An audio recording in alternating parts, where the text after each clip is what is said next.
This is part 2 of my reading of my novel's Final Draft's first chapter. Be sure and give part 1 a listen first, as you need it to understand the context and the story going forward. It is linked at the top of the description or in the card at the very end of the video. If you have listened to it already, welcome back, and please enjoy the rest of chapter 1. Throughout the rest of that winter, Spino and I continued to explore. Despite the encounter with the Titanoboa, we felt we still needed to know what other threats might lie outside our small part of the world. This part of our story tends to blend, so I'll just condense how things played out until spring came. We found camps with people living together hidden away in the forest, but we never made contact. The power to my house flickered more often as the months passed and finally went out for good near the end of winter. I imagine people stopped going to work at the power plants and the grids finally collapsed. According to the battery-powered radio I had at the time, things were still more or less normal in Washington, D.C. The president made daily announcements as the rest of the world rapidly collapsed. The president said the government was focusing on a research project with the CDC to try to create a virus that would wipe out the dinosaurs and all other re-emerged prehistoric life forms. But everything they had tried up to that point was just as lethal to humans as it was to dinosaurs, or vice versa. Developing a virus that is lethal to animals from both the Jurassic and Silurian eras, as well as all other time periods up to the present, is complicated biology, to put it mildly. The virus would have to be lethal to only those animals from prehistoric eras and not lethal to humans and modern animals. This would have been a daunting task for those assigned to the project, and I'm afraid simply impractical as well.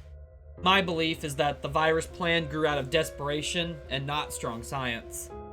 At least, here, the government didn't take violent measures to try and control what was happening. Other countries with more controlling governments had taken to bombing their own land to purge the threat. Their citizens be damned. This horrifying self-destruction took place in countries considered stable and not in some type of conflict already. Countries with ongoing civil wars prior to this event had fallen into even more chaos than they were in before the anomaly. I felt so sad for the people in those places, and I hope most found a way to escape safely. In turn, people who were living in tiny villages on small, isolated islands in the Pacific Ocean were most likely still going about their day-to-day lives without noticing much of a change. Around this time, I also heard rumors about something weird going on somewhere in Europe, but I never learned anything concrete about that. When the broadcast from the president came to a halt, I believe Washington, D.C. had finally fallen and was no longer able to even try to keep things under control in the United States. Though I feel security would have tucked the president away in a bunker somewhere by then, so he could supply guidance and control once more when the world could function normally again. I don't see that ever happening, so who knows where he is now. The Tyrannosaurus that saved me from the raptor pack still made occasional appearances around my home, but I never heard him speak.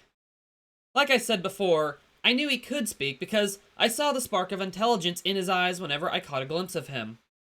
It was around that time that I began to see various species of dinosaur and other prehistoric life much more often.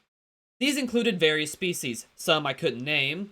That Baryonyx family had also grown. The last time I saw them, there were at least a dozen rather cute babies added to the herd. I started seeing a herd of American mastodon in the area around this time too. Finally, after spring finally arrived, and the trees had all turned green again, I told Spino that the area was becoming simply too dangerous, and we needed to leave. He didn't protest. He'd been more on edge than ever after the Titanoboa incident from months before. I packed 2 bags. I left a note on the island counter explaining the area was too dangerous to stay in, and warned whoever found the note that they needed to leave as soon as possible.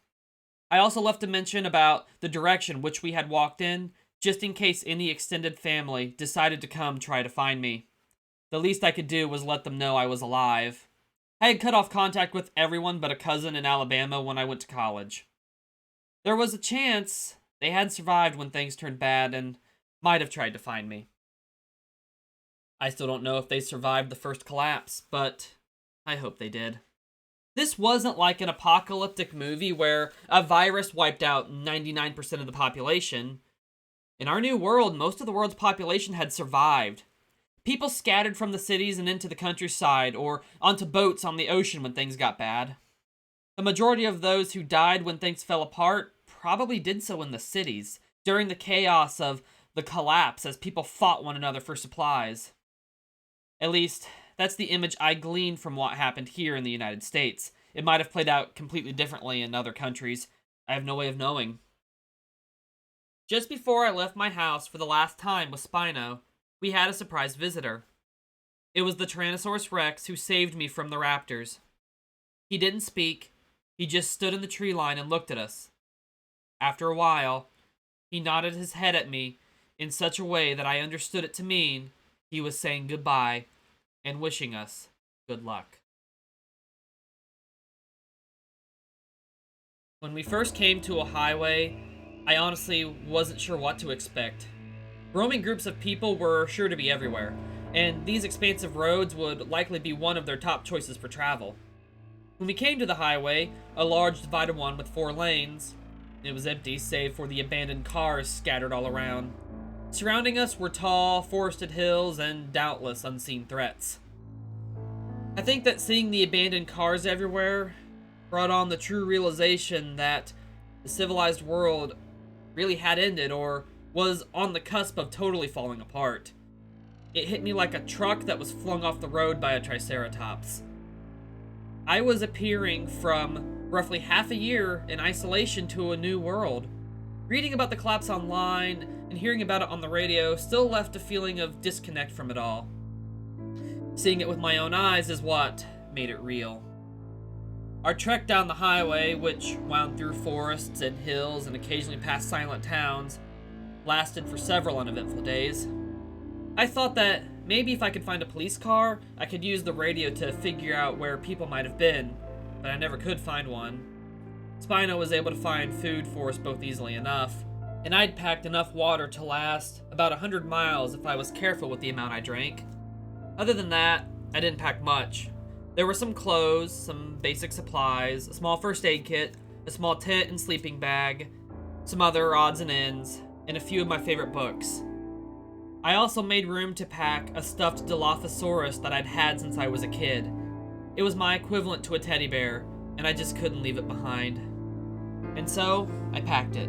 Leaving everything else behind forever had been much harder than I'd thought it would be. You know that, before the collapse, scientists were trying to clone the woolly mammoth, right? Let me tell you quickly about the time that I first saw a mammoth with my own eyes. It was while I was on the road with Spino. Who would have thought that scientists didn't have to bring the mammoth back to life, but only had to wait for the universe to do it for them? We made camp off the side of the road, and I'd gotten a nice fire going before it became dark. At that point, I still wasn't used to how still and silent the world was. No cars, planes, or other human-caused noises. You have no idea how much noise all our machines and technology make until they are taken away. I often became lost in thought while thinking about it, what was happening to everyone around the planet, and would end up staring into the fire for hours on end, just like this night. To me, it seemed my fire was the only light left shining on Earth. "Are you okay?" Spino asked me after a while. I don't know. Not doing well with everything," I replied, looking up at him. "Everyone I know is probably dead. Everything I know is gone. Is there even any point of going on?" Seeing the world abandoned through my own eyes had been harder to take than I expected. Hearing about it happening through the grapevine, using only my ears and my imagination, made it seem less real. It was when the protection of my home was gone that I finally had to face the ugly reality of what the world had become, and facing that reality was tough enough that it caused me to have a serious spike in depression in that moment of clarity. "There's always a reason," Spino said in return. "Maybe you just don't know what it is yet." "Maybe," I replied, nodding slightly. A distant roar sounded in the night, and both of us looked in the direction it seemed to come from. "You're not alone, at the very least. I'm still here with you," Spino told me, still looking toward the direction the roar came from. "Thanks, buddy," I said. The truth was, Spino did make me feel better. He was my constant guardian angel on those desolate roads, forests, and anywhere else that I needed him. His caring presence was enough for me to shed off that depressive state. It was as I was thinking about this when I saw something cross the empty highway in the distance. Spino and I were witness to the sight of an actual woolly mammoth crossing the road. We watched it exit the trees on the right, cross the road, until it vanished into the trees on the left side of the road, trumpeting one time as it moved on. I was entranced. I think most people would have been if they got to see what their ancestors thousands of years ago saw. It was like seeing something mythical, something you should never have been able to see in the flesh. It was something our ancestors likely didn't think twice about when they saw it, but for us today, many would have given anything to see one. Even then, I appreciated that. After following the road for several uneventful days, I recall sitting alongside of it, resting during a hot afternoon, when I heard a truck engine. This was the first artificial sound I had heard since I left my house. The truck stopped a short distance down the road from where we were, and we could see people begin setting up tents. I crept closer, with Spino right behind me. He was practically crawling on his stomach, pressed tightly down on the ground to keep as low as possible. It was somewhat comical looking, in all honesty. From where we lay hidden among the weeds, we heard the people from the truck talking to a young woman. She was thanking them for saving her. After I listened in on their conversation for a while, I decided they seemed like good people. I told Spino not to come out until I said, and then I walked out and asked loudly if there was an open invitation to be saved by the group. I remember how much they jumped at my appearance and how the act made them appear to be suddenly very on edge. They seemed a little too on edge. I learned shortly after meeting them why they were so on edge. I introduced myself and told them I hadn't seen anyone in nearly a year, and we talked about whether I could go with them or not. After prodding me with questions until they seemed satisfied with my answers, they said I had to pull my weight if I joined them. I grinned at that statement, and then I said to them that my buddy could pull more than all of our weight combined. They chuckled at this and asked who my buddy was. After asking them not to freak out, I turned and called, "Come out!" Spino slowly came out of the trees, and there was a collective gasp, and they raised their guns, taking aim. "I told you not to freak out," I laughed, and then explained that Spino was my friend. They were quite nervous, but lowered their guns. I still chuckle at that memory whenever I think about it. "How?" one of them finally managed to say. Then I told them about how I found the egg and raised the baby that hatched from it. They were still doubtful about Spino, but agreed that we could go back to their community with them. A whole community? I found that exciting. I hadn't seen a functioning community since before society's fall. They continued to be on edge around Spino for a few hours afterwards, but I think they warmed up to him just a little more when he brought back an entire deer for us to share for our supper. After we ate and talked a while longer, they explained they were scouts for their community, and their job was to find other survivors. They also told me that they were having an ongoing conflict with another group who seemingly forced dinosaurs into submission and then used them by riding them into battle. They told me that this dinosaur riding group were bad people, which was why they were so jumpy when I appeared. Then they added that they were also trying to kill all of them, and that the riders had instigated the conflict, but neither side had ever gotten an advantage over the other in the months the conflict had dragged on.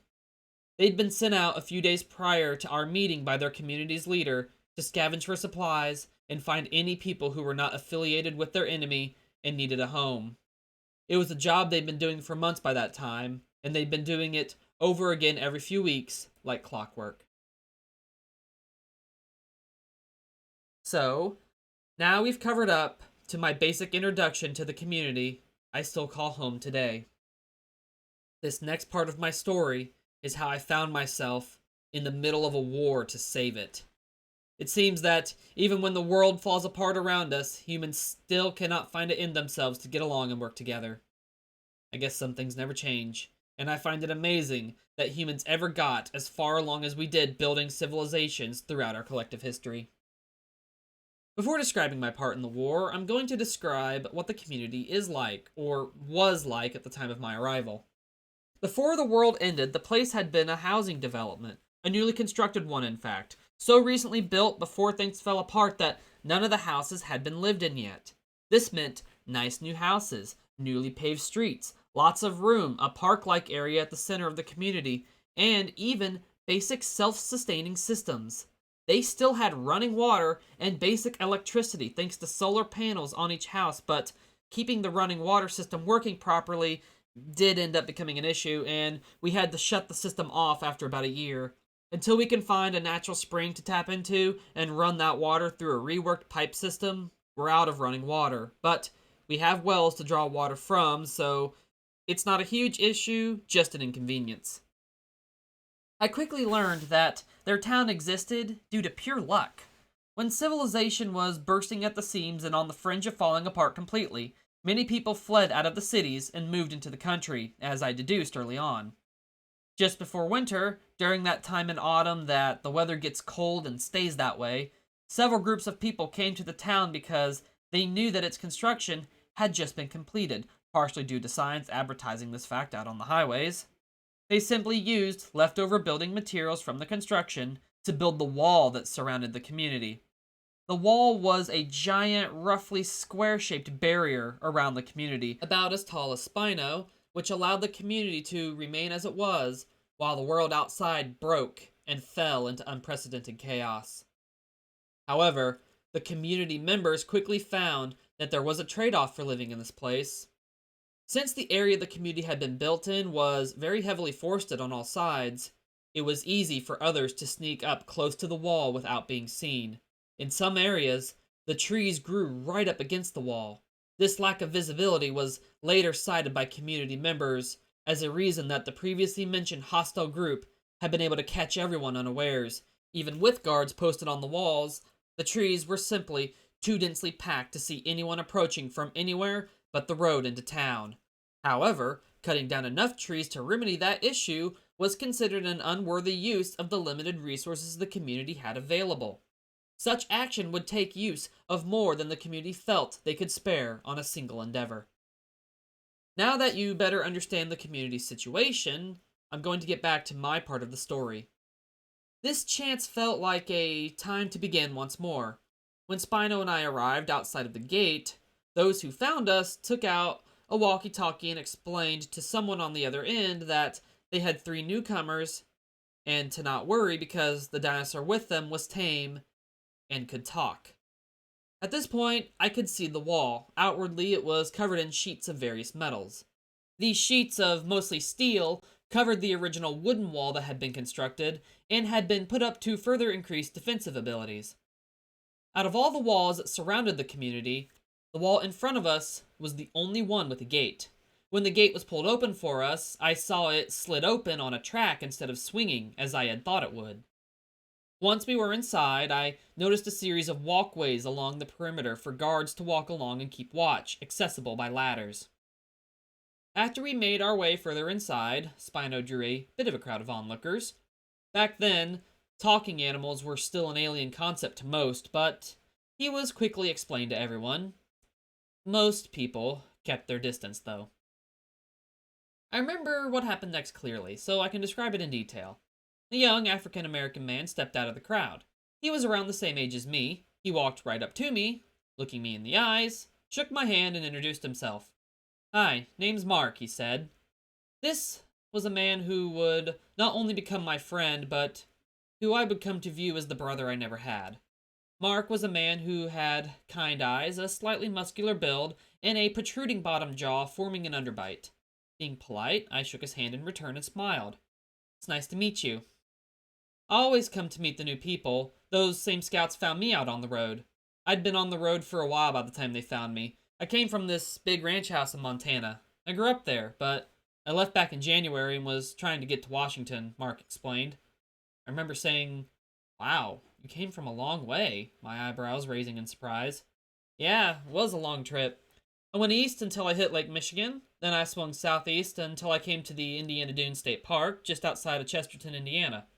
Beautiful place where I thought about just staying since there was a colony of people already there. After I left there, I headed south for a while, then I headed east again just north of Indianapolis. Lots of bad people out there and lots of dangerous animals too. But I made it, and this place has been so nice that I'm happy I didn't reach Washington. Where'd you come from? He asked. I shrugged. Nowhere special. Just down the road away, I guess. As I was speaking, a pale-skinned Caucasian man wearing a light tan jacket pushed through the crowd. He was older than me, in his 70s I later learned. He was paler than me, his skin almost the same shade as his white hair. He had a gruff demeanor, had wrinkles, cracked skin, had an aura of authoritative control, and while he was trying to be polite, I could tell I wasn't going to like him. I could tell at that moment that this guy was an ass. When I saw him, I immediately thought that he just looked like an unlikable human being.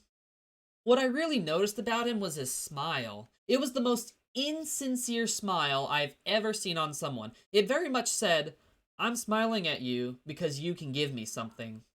He looked like he was trying to make it a friendly smile, or a smile like the one you'd see on a pair of jovial grandparents, but he wasn't selling it. Spino told me later that he felt the same way I did at that moment. In his own way, that is.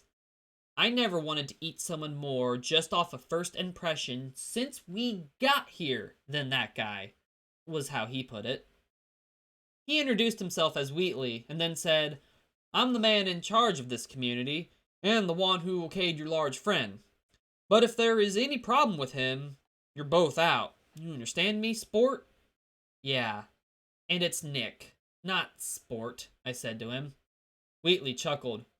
"Okay, Tiger." He then went to introduce himself to the new girl who was in our group. I think her name was Sarah. I didn't know her long, so I don't remember for sure.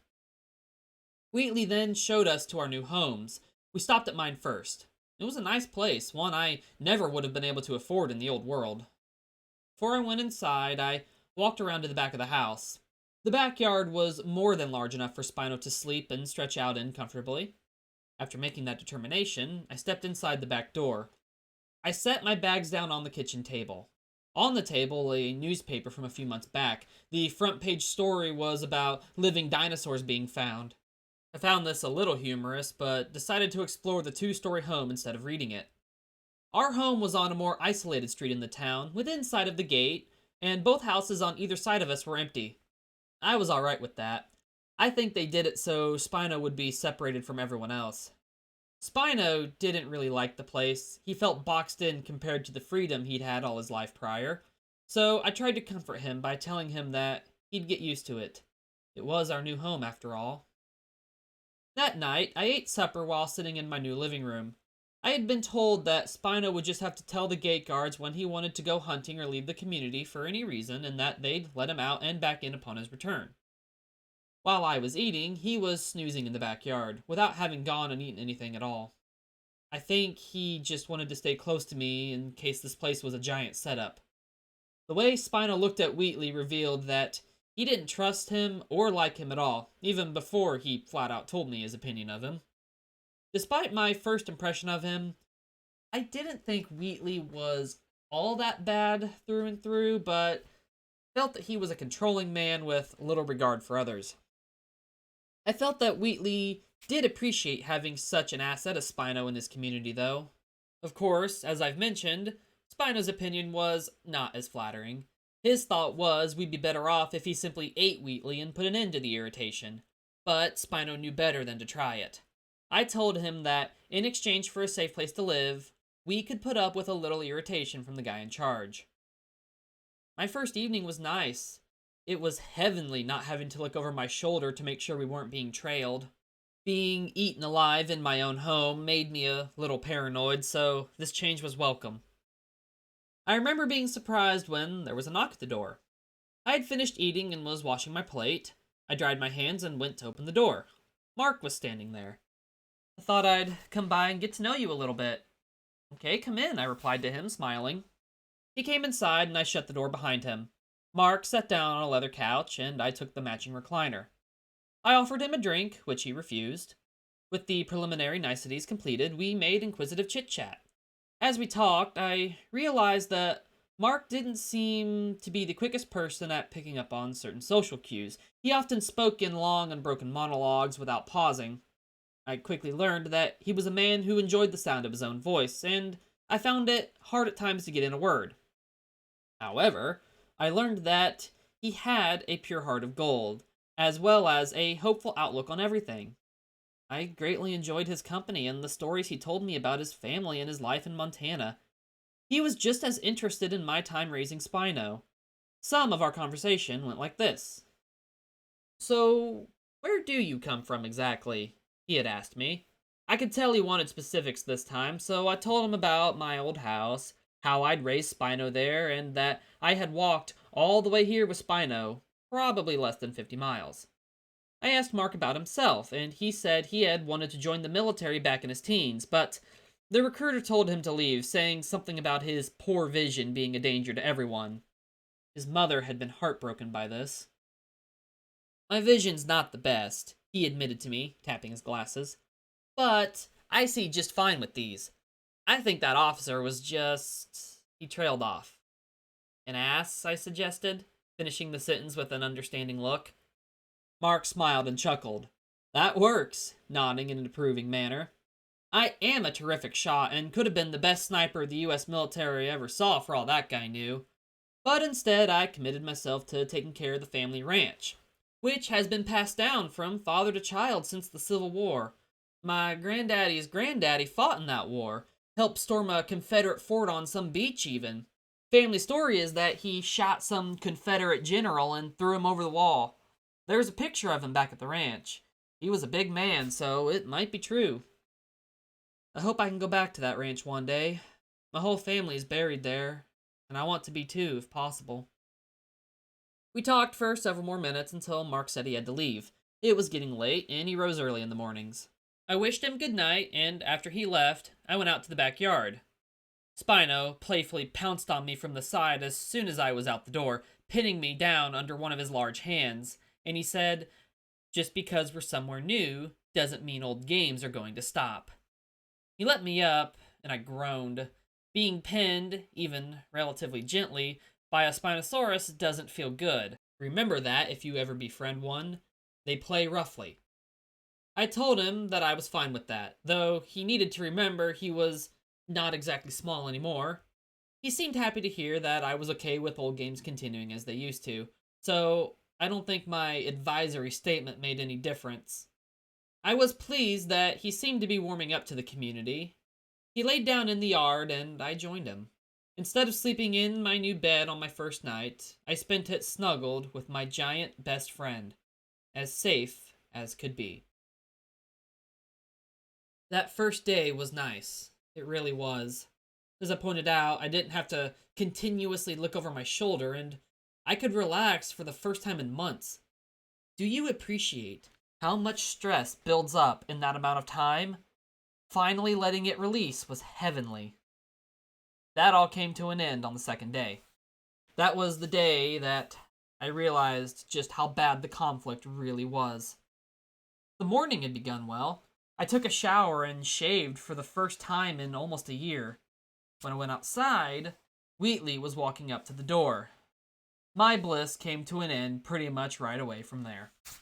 "Oh, good morning," he said with a smile that made me suspicious. "Want to come in? I just started coffee," I offered him. "That would be great, thank you," he replied. I poured 2 cups. He requested no sugar in his. I then waited for what he had to say.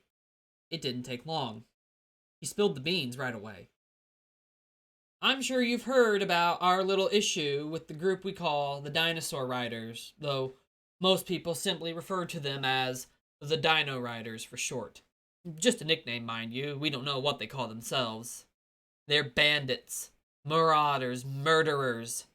My guess is that They're all the kind of people who were just waiting for a world without government-enforced laws and regulations to hold them back from their true desires.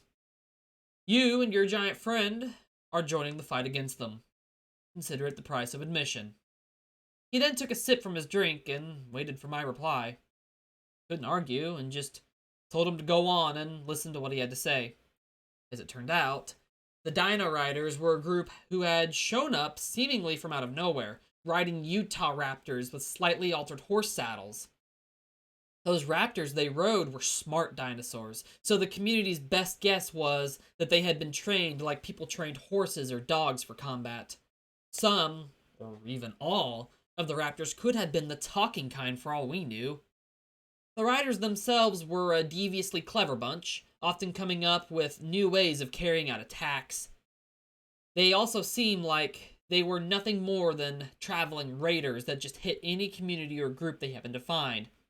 With the number of riders in their group and how well stocked they were, Wheatley knew that there must have been a camp or other base of operations set up nearby. They must have been stocked from earlier successful attacks and raids on other groups.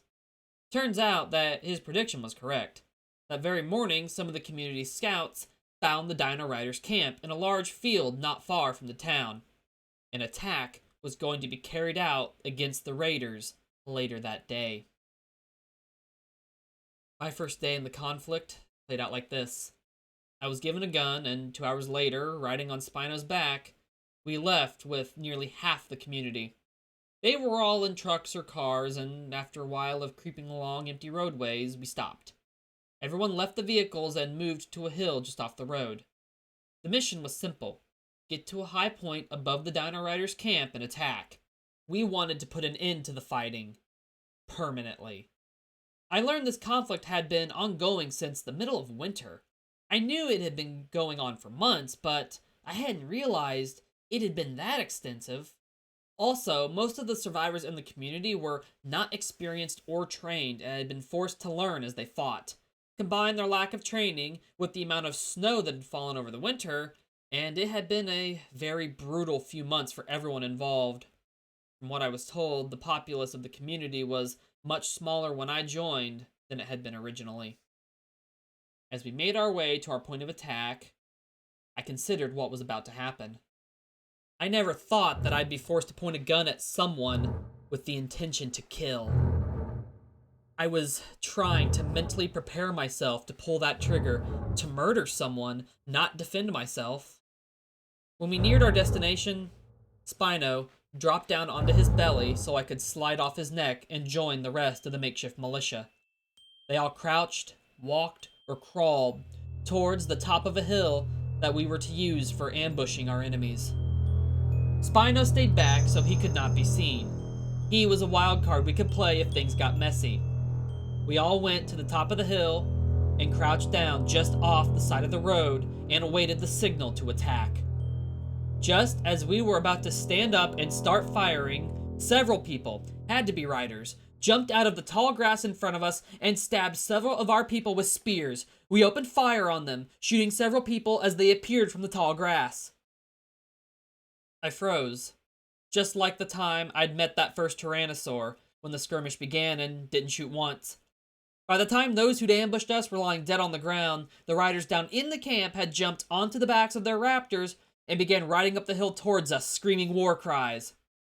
After everything I'd been told, I thought their numbers seemed rather small, but I couldn't focus on that in that moment.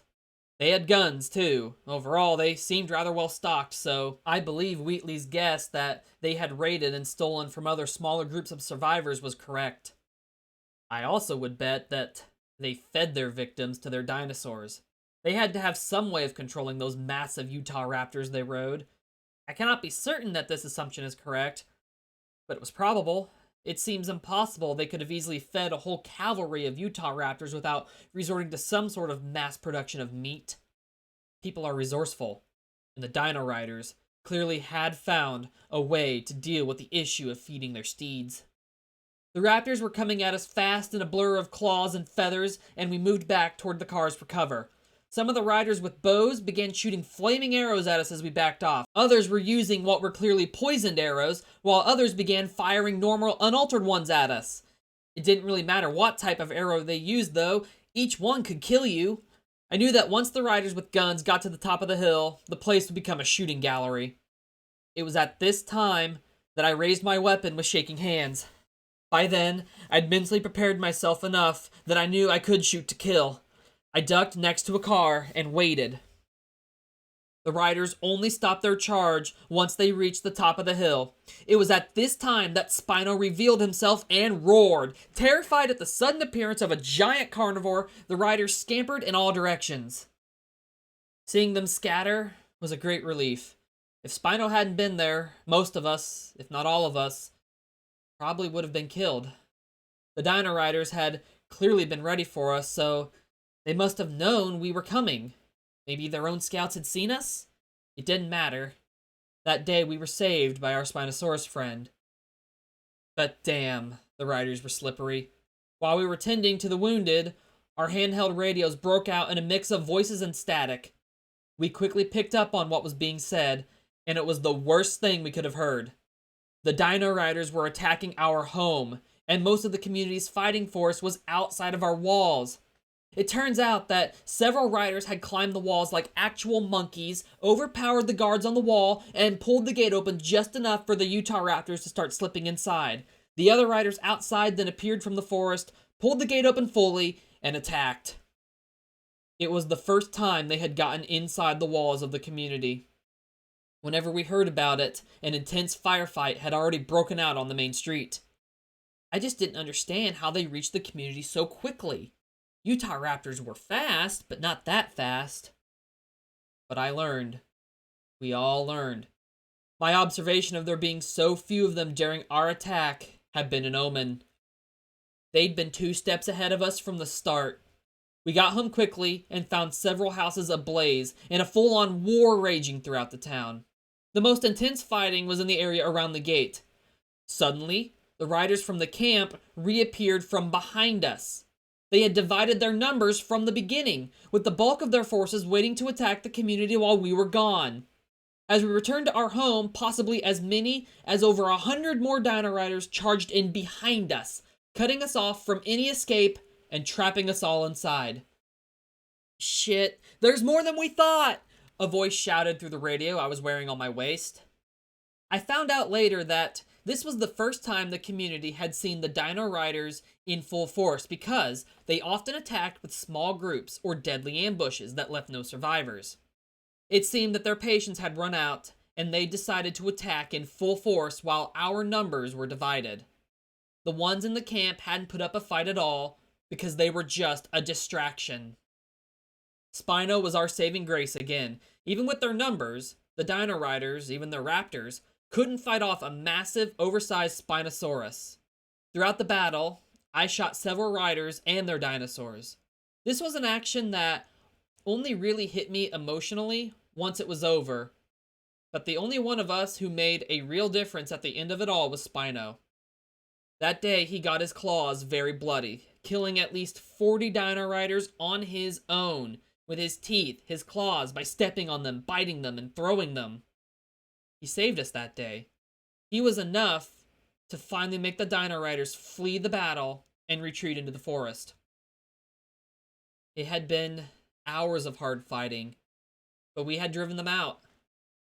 Our dead were many, including Sarah, Wheatley, and dozens more. But we'd saved our home for the time being. Spino had been an overwhelming opponent, and, because of him, their casualties had been higher than ours. The Dino Riders still outnumbered us, especially if you counted both Rider and Dinosaur separately. That realization was a daunting one. The only solace was that we had a primal force like Spino on our side, and that we seemed to have better weapons overall than the Riders did. Following the battle, we hoped that we would have some time before the next attack to recover and prepare, but it would come that night, and it would be even worse. I ended my last entry without explaining the aftermath of the attack, so I'll dive into that and supply some details about it before covering the next attack the Dino Riders carried out against us. We were able to extinguish the fires started during the battle, but Many of the buildings were severely damaged, especially the ones in the vicinity of the gate and around the protective walls. Some could be repaired, but new ones were needed to be built in a few cases. My thoughts throughout that afternoon were on the battle, and I saw images rushing through my head that scared me, things I tried to push away each time.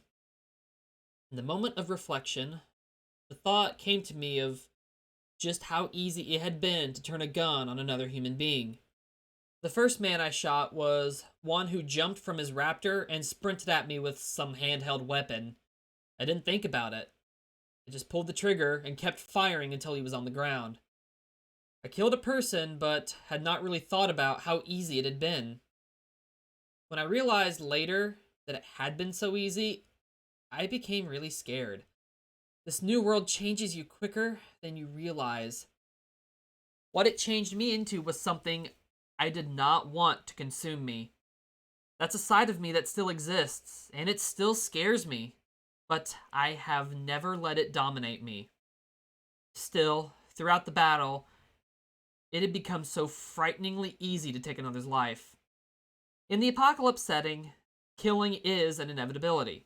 Not allowing that ease to kill, to take over your whole being, is the hard part, because if you do allow it, it will change you forever. It will take you to a dark place, and that's somewhere that I never want to go. I had to tell myself that you could still be a good person, even if you had to do bad things at times.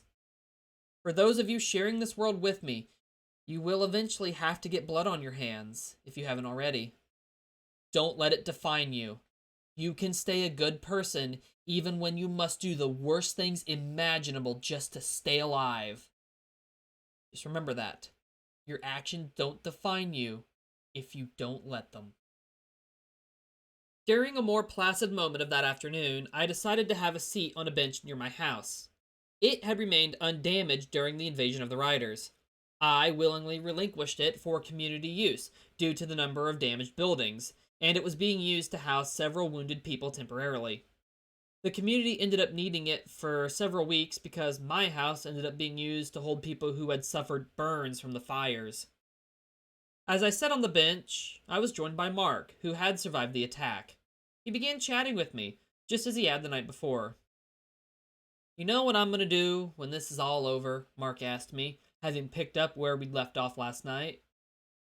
"What's that?" I responded. "There's this empty lot down at the end of this street. I want to build me a little cabin, a little one-room cabin. Something that feels like home. I always wanted one on our land back in Montana. My daddy said that we'd build one, but we never got around to it." He told me, and then he continued to describe his exact vision to me, down to the last nail. I remember his words and his voice as if he had told this to me yesterday. "I tell you what," I said to him, "when this is over, I'll help you build it." Mark seemed very happy with this news, and he said, "You are the nicest person in this town. Wheatley was never nice to nobody. You're different. Can I call you a friend?" I smiled at that, which turned to a laugh after a few seconds. "Damn right you can," I spoke. He then put a hand on my shoulder. "Nick, my good friend," he replied. By the time the sun set, people were trying to fix the gate but were met with little success. So, it was stuck open and would remain so until a few replacement parts could be found.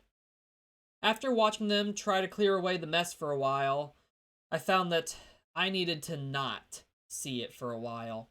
I needed to get away from the mess and decided to take a few minutes away from everyone and walked with Spino to an unpopulated part of town. Most of the buildings on that street had been burned to varying extents, but thankfully they were all uninhabited and thus empty of people. Spino sat down in one of the yards, and I just enjoyed a chance to be alone with him after the horror show of the day. "You know, I could fancy a wink or two," I said to him, putting my gun down on the sidewalk. Spino gave me a gentle nudge with his snout, followed by a giant lick as I sat down next to him before he laid his head down, which I leaned against. I was as restless and tense as I was tired, but gazing into his affection-filled red eye until I fell asleep helped me feel calm and reassured. Honestly, I do not know how long I slept. I hadn't really intended to fall asleep in the first place, but I had been so sore and tired that it just ended up happening.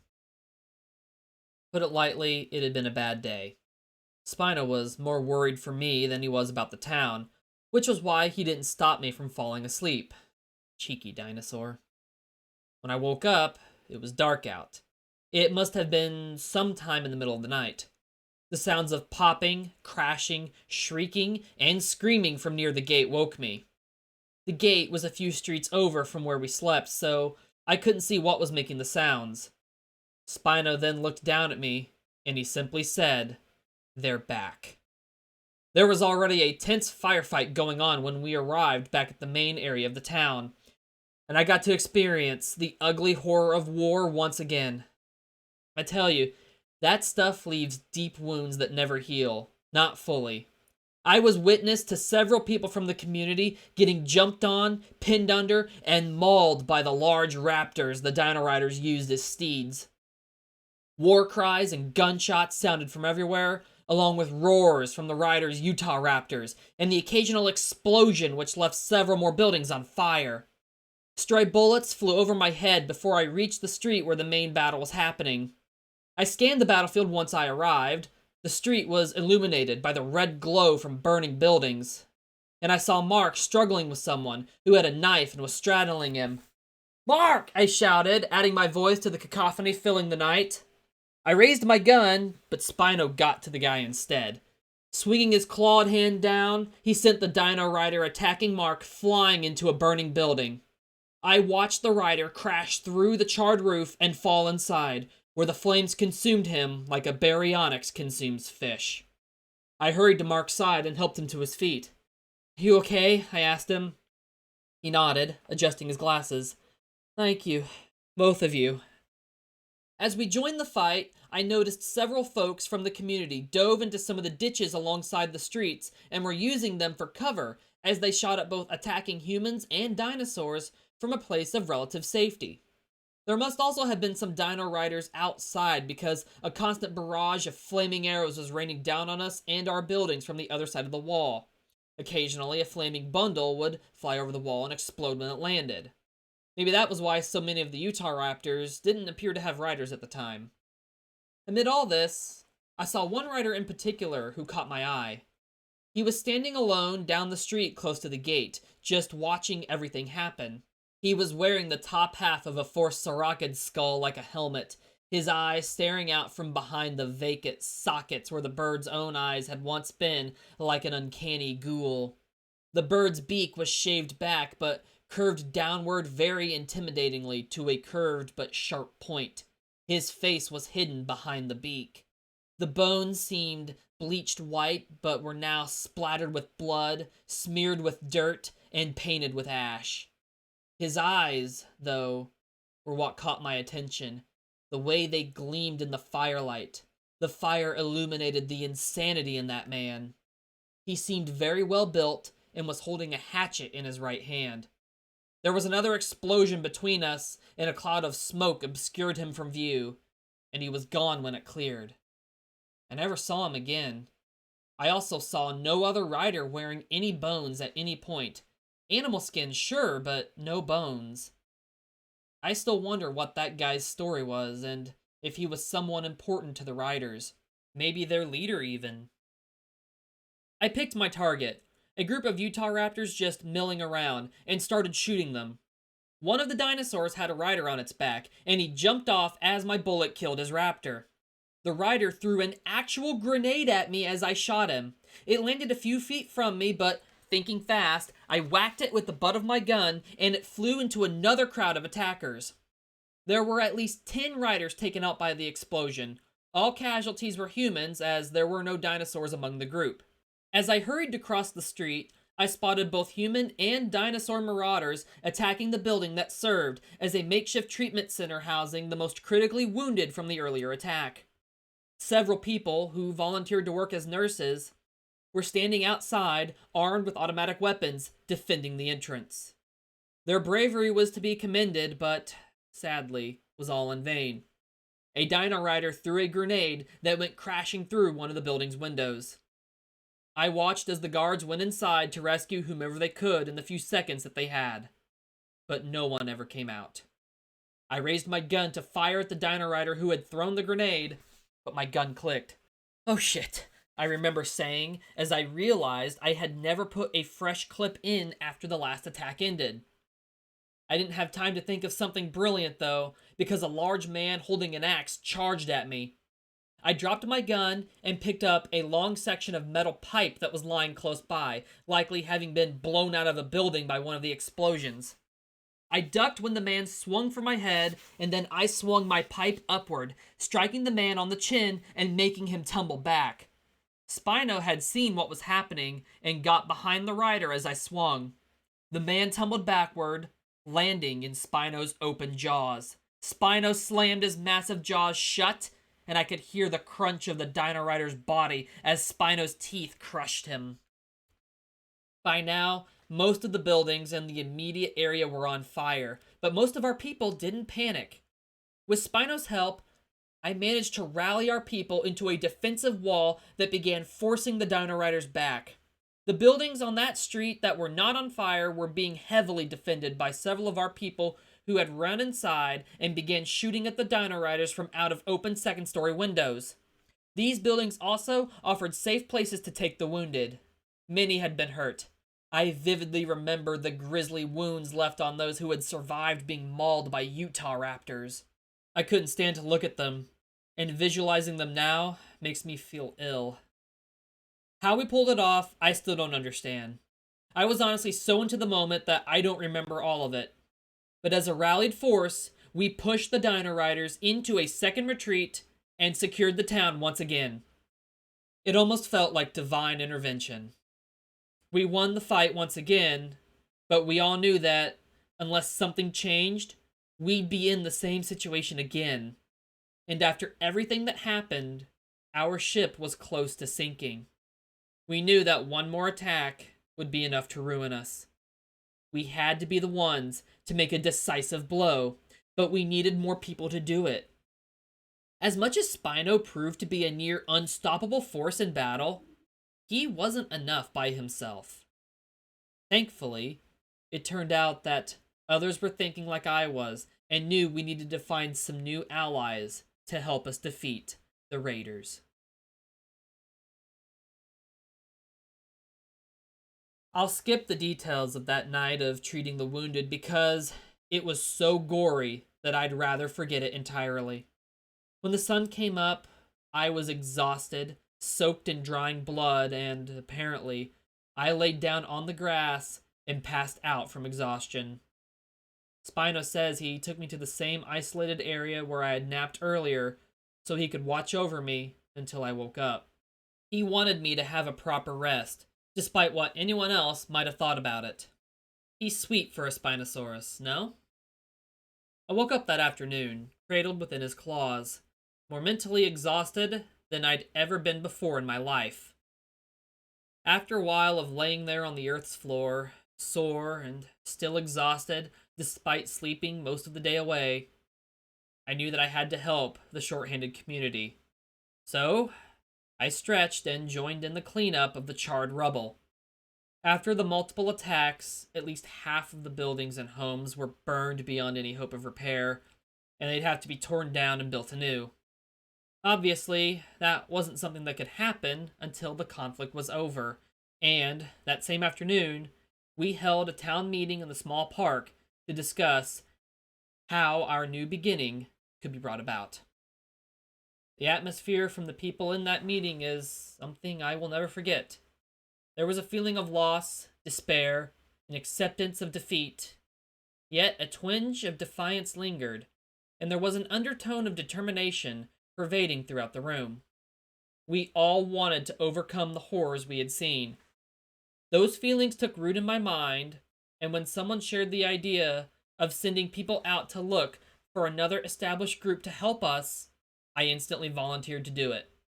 Mark jumped up and announced he'd come with me. And of course, Spino declared he wasn't going to let me go out there on my own. After the meeting ended, we were given what supplies could be spared, food, water, guns, and ammunition. We left shortly after that, accepting the well wishes from those staying behind. After walking at a quick pace for most of the day, we set up a temporary camp as the sun finally began to set. Spino went off by himself and later returned, to no one's surprise, with a deer. We happily butchered it, roasted it, and ate well. Eventually, Mark and I went into our own tents. It was too dangerous to sleep under the stars given the circumstances because sleeping anywhere with the Dino Riders around was already dangerous. We chose the safest place we could find to sleep away from the road where it would be hard to see us. Spino wrapped himself around our tents, supplying a wall of protection, and he watched over us throughout the night. I remember the wonderful moment that we finally found what we were looking for. It happened the next day, right around midday. A community of people had set themselves up in what had once been a pioneer village. Like our community, they also had built a wall around themselves. Their wall was completely made of wood, and their gate swung open instead of sliding on a track like ours did. They had guards posted along the walls, and when we told them that we were from a nearby community and had a proposal to form an alliance, they let us inside, took our guns, and escorted us to the man in charge. That man, Arnold, is still in charge today. He is a no-nonsense, down-to-earth kind of fellow with a rather wonderful daughter. We told him everything, and if we were successful, we'd split the spoils of war between our communities 50-50. He agreed to help us for one reason. It turned out that they, too, were fighting the Dino Riders, and he felt that as a united group, we could defeat them. We stayed as their guests while they prepared their militia for a fight. Like us, their militia was a ragtag group. 2 mornings later, Mark, Spino, and I returned to our community with a surplus of fresh supplies and an even larger number of fresh fighters. After returning, I was filled in on what we had missed while scouting. There had been a few skirmishes with the Dino Riders, but no further large battles. Why the Dino Riders scaled back their attacks, no one knew for certain, but many believed they were likely scavenging supplies, preparing to attack again. Our scouts also found the actual location of the Dino Riders' camp. It turned out that the camp we attacked earlier was either a smaller camp set up away from the main one, or, more likely, nothing but a decoy camp. Thinking about it now, I think it was probably exactly that, a decoy, because they hadn't even remotely tried to conceal it. Their true camp was placed in the center of a very large field surrounded by trees. Because of the trees, no one could see the camp, and it remained hidden until then. Now that we had joined with another group, we also realized that we now outnumbered the Dino Riders that were left, though their numbers remained larger if you counted both Human Rider and their Utah Raptor as separate entities. But with that realization, we planned to use overwhelming force combined with the element of surprise to sweep them away. It could work if we did it correctly, though pulling that off was much easier to do in theory than in reality. As we were leaving the community, and to calm himself, Mark started explaining more details about his cabin to me. I got it all planned out, you see. I'll get the lumber from the woods just outside our town. We got a spot marked to turn into a logging camp, okay? Then, I'll build the walls once I got it cut up. I want the whole log cabin package. Dirt floor, straw bed, fireplace for cooking and warmth, built from the ground up with good old-fashioned saws, hammers, and nails. There is enough unused brick in the community just lying there stacked up against the wall that I can use for a nice chimney, he described. It'll be really nice, I replied. The mental image his words evoked depicted a rosy little cabin that anyone could have seen as homey. He continued, and you'd be welcome any time. We could chat or play cards. I like games like Hand and Foot, 3AM, Poker, Texas Hold'em, if you know it, Rat Slap, Blackjack, Crazy Eights, any card game, really. He seemed to realize he was beginning to ramble and caught himself with a chuckle. After a moment, he carried on. I can also make us dinner. I make a real mean gumbo. My aunt taught me how to make it. She learned this old local recipe while living on the Gulf Coast of Florida. Might need to use crayfish as a substitute for the meat, but I could make it work. I also have a great stew recipe, one that I made up myself. Mark was certainly a man who liked talking. He was terrific, but often gave too many details. I was okay with that since he was such a positive man to talk with, and I loved that someone was already looking toward a future with no conflicts with the dinosaur riders. Even amid the apocalypse, Mark thought of card games and happy times to come. There is something to admire about someone being able to do that. He never lost that hopeful outlook. Still, there were times one should talk and when one should not, and while I didn't say anything, I felt the current moment was not right for such chatter. A short time later, we left the road. We all walked to ensure we were as stealthy as possible, and began sneaking closer to the enemy's camp. Passing through the trees, which were mostly dense pines, we stayed in the cover their foliage provided until we reached the edge of the field. Our plan was to use the tall grass as cover and crawl as close to the camp as possible, and then light the place up with a hail of bullets. Spino had been instructed to hang back until the shooting started. Then he would be able to charge in and join the battle. This was the battle we hoped would decide everything. And that is exactly what it did. We crawled on our bellies through the thick grass, steadily getting closer to the Dino Riders' camp. As we snuck closer like a pack of raptors closing in for the kill, I counted down the distance between us and the camp in my head. 50 feet. 40. 30. We were still hidden within the tall grass. Some of us were closer than 20 feet when we stood up, revealing ourselves, and opened fire at the unsuspecting marauders. The first thing I shot was a large Utah raptor that tumbled backward into a teepee-like tent with a shriek. The tent collapsed on top of it. The raptor stayed still underneath. The first surprise of our attack did its job. The Dino Riders briefly panicked and had nowhere to go for cover. Many of them simply ran right into our hail of bullets. The first barrage had been particularly devastating, but we quickly realized that they were taking what cover they could find and were hiding themselves throughout the camp. If we didn't do something quickly, then they'd recuperate or slip away. So, we did something to ensure that they did not have that chance. With Spino right behind us, we charged into the camp, still shooting throughout the whole encounter as we began to hunt them down. A tense, close quarters gunfight broke out, something that honestly looked like it belonged in some World War II movie. One with dinosaurs, that is. At the time, I couldn't tell who was winning. I did see someone on our side, standing to my right, fall after getting hit by a bullet.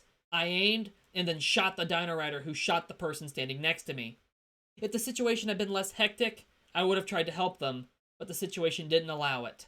I had to continue deeper into the camp. The minutes dragged on. Spino circled the camp and picked off any Dino Riders who were trying to run away. He told me later he hadn't been able to get them all, and several, maybe about a dozen or so, managed to escape and fled into the forest. But we haven't seen any signs of them since. They probably rode as far away as they could. Meanwhile, the rest of us focused on encircling the camp as best we could and hunted down whoever was still alive. Our plan worked. The Dino Riders were defeated by the end of the battle. Those left at that point were scattered around the camp, but they were steadily hunted down and killed. We were not in the mood to take prisoners at that time. As the battle was winding down, I found out who had been shot as they stood next to me. That person was Mark. I remember when I finally saw him, he was reaching towards me, hand extended, asking for help and comfort. I ran to his side and took his hand, crouching next to him as I did so. I remember the words we exchanged vividly. They were etched into my brain as permanently as words written in stone. He'd been shot in the gut, and we both knew he wouldn't make it. Well, I think he was willing to acknowledge the fact, even though I was not, if I'm being honest. I sat there, supporting his head, as he tried to sit up, but he found he was unable to do so. Thank you, Nick, he said between gasps and small spasms. You are my friend, my good friend. Now, I'm going to go be with my mama. Tears fell from his eyes, and I squeezed his hand harder. It wasn't fair. He had been one of the most down-to-earth, wholesome men I'd ever known. The kind of person who deserved a long and happy life, and all I could do in that moment was comfort him as he lay dying. I kept the tears from my eyes as best I could. I wanted to be strong and supportive for Mark in those last moments of his life. After a moment, he asked me, "Will you build my cabin?" That was enough to break my resolve, so through my tears, I nodded. "Thank you. I always wanted a cabin like that," he said to me. "You'll get it," I assured him. "Thank you, friend," he gasped. It was becoming harder for him to breathe, and those 4 were his last words. And you better believe I built that cabin, just like he had wanted, just the way he described it to me. We loaded our dead into trucks we brought out following the battle, so they could be taken home and buried. We left the bodies of the dino riders, human and dinosaur alike, where they lay. As we left the camp, the first scavengers, in this case an Anteosaurus, were already starting to show up. I saw an Allosaurus also approaching the camp, the last time I looked back. Prehistoric carnivores descended on the scene quicker than vultures descend on carrion. The next few months passed peacefully. I was at the forefront of rebuilding the community, and they grew to see me as the leader. I didn't want the job, but I accepted the position as quietly as they'd put me in it.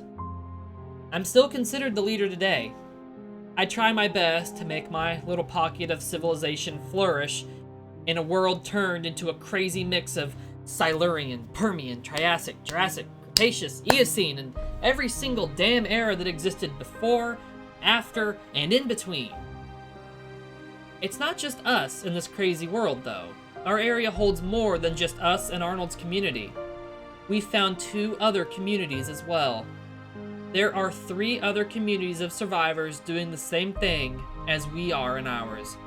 And I bet there are others out there too. Other places where people are learning to exist together and grow into a new civilization. I just wonder if we'll ever find them. And you know, at the end of the day, despite the conflict, we were lucky. Luckier than most people out there because most people are likely still scattered all over the place in groups, moving from place to place, scavenging abandoned cars or homes in the hopes of finding enough food to avoid starvation, or a place to sleep at night that's safe. We are not. We have a home.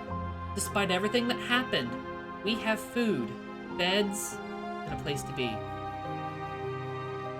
Mark's cabin was truly something once it was finished. I built it just like he described, down to the little details, making it as perfect as I possibly could. I know that he would have loved it. Mark was one of those people who only come along once in a lifetime. He was the definition of a good man and a good friend, and he was taken from us far too soon. Every few months, I make sure to put fresh flowers on his grave, which is next to a church the community built. It seemed fitting to have a church in the community we'd made our home. For some, it was a place to go when needing support only a deity can give, and for others, perhaps it was nothing but a symbol of progress. It is just one of many buildings that were added to the community, and it most certainly won't be the last. But that one felt like we needed to build it. Churches have been there since civilization started, so having one around only felt like it was right. I've changed since the conflict, like everyone in our community has. Sometimes, after the fighting finally ended, I'd come up to this same hill that I'm sitting on as I write this now and just sit. Spino would accompany me, and often we'd stay until the sun set, in a place we could watch it together. Here, I thought about this new world we were creating, and I'd think about what everyone had been forced to do to survive. Taking a lesson from Mark, I'd often think about the future and how good it could be one day. I learned from him that tomorrow wasn't an impossible goal to reach.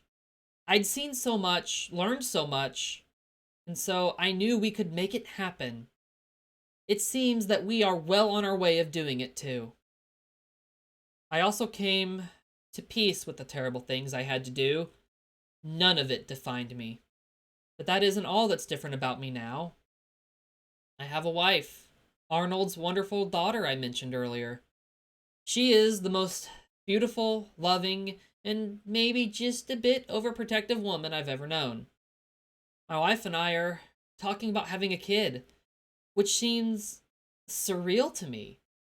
I didn't think I would ever have kids, not in this world. If we decide to have kids, I know that the moment I wrap my arms around them for the first time, I will be changed in ways I don't understand. I'm excited at the prospect of showing a new generation the world and how to grow up in it. And I'm excited to build a world for them, a world where they'll have a good future. Again, tomorrow is not an impossible goal to reach. When I found that egg years ago, just sitting unassumingly on a rotting log, I never thought it would lead to this. Spino is the reason I'm here. I owe him my life and this new chance I've been given. It is a gift and a blessing that I will not waste. So, whatever happens, I know one thing for sure. I know that whatever life brings is going to be good. It is going to be a new beginning in a world taken over by the ancient past.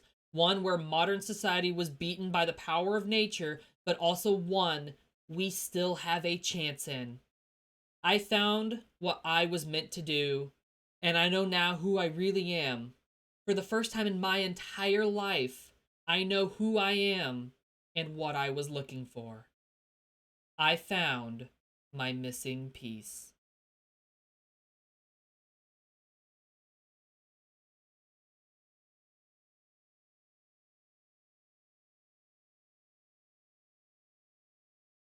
That wraps up chapter 1 of my novel, The Spinosaurus.